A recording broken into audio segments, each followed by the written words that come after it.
Hi students, good morning. Now we are going to see the topic is data modeling in ERM and ERD. What is an ERM and ERD? So ER is nothing but ER is a entity relationship.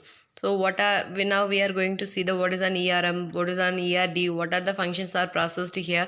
So these topics are we derived here. So what is an ERM? ERM is a entity relationship data model. It represent ERM is defined the logical representations. If we store some data, it may be stored like on files or table manners. So those data are saved like those patterns. If we use it on ERD, so ERD is represent a graphical representation. So it may be defined to the diagram pattern. So like ERD is the very best and easy to access the functions of entity relationship model. In ER model is a high level conceptual data model. This ER model is developed by Chen in 1976 and if the ANSI ISO standards are given to the 1977, right? So the basic concept of ER model include the three types of the patterns. What are that? Entity, relationship and attribute. What is an entity? Entity is nothing but a real world object, right? So a data entity represents a model world objects is specified for a storage and a reference of data, right? So an entity is an instance of an entity type that uniquely identifiable. So the fundamental item in any data model is an entity is viewed as the atomic real world item. So these are the entity. So each entity like has an real world objects are like a book, publisher, student, author and employee and customers. So these are the atomic real world objects for an entity. If we define some entities, those entities are represented by a rectangular box. Okay, then those entity names are represented in a capital manner only, right? Then we are going to see the what is an attribute. So here entity type, so student, class, professor, these are the entity type examples, right? And then now we are going to see the attributes. So attributes is nothing but has a set of values for an entity, right? So if we have an entity, if example for a student table, so student is the entity for those table. Table name is also called the entity, right? So if the table has some values, some attributes, those values are called an attributes, right? So entity have some set of values, set of properties, those are called an attributes.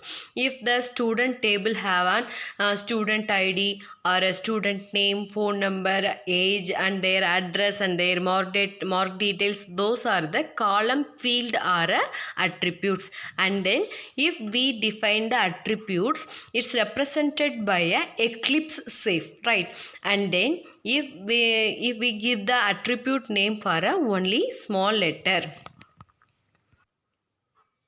here the user can classify attributes some types like that: simple attribute, composite attribute, single valued attribute, multi-valued attribute and derived attribute. Simple attribute is known as the single component value. So those are the simple attribute. If the student ID has a single, their roll number, their register number, every student has a single ID, single roll number. So those are the simple attribute. So composite attribute is nothing but a multiple components.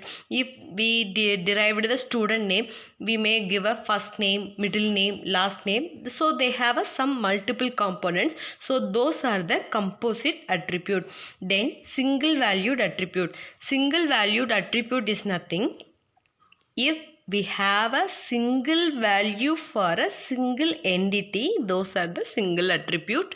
This example for a student ID is the single value for the single attribute, right? Then multi-valued attribute, it hold the multiple values for a single entity, right? If we have a given address for those entity. Address have a street number, component, and floor number, street number, street name, city name, district name, and pin code. So they have defined some components. So multi values, it gained the multi values, so it's called a multi-valued attribute. And derived attribute, is nothing. If we give the date of birth, we may retrieve the age for those students. So the age attribute can be derived from the date of birth attribute. If the user refer the age attribute as a derived attribute, if they may give a 1992, the age is 31.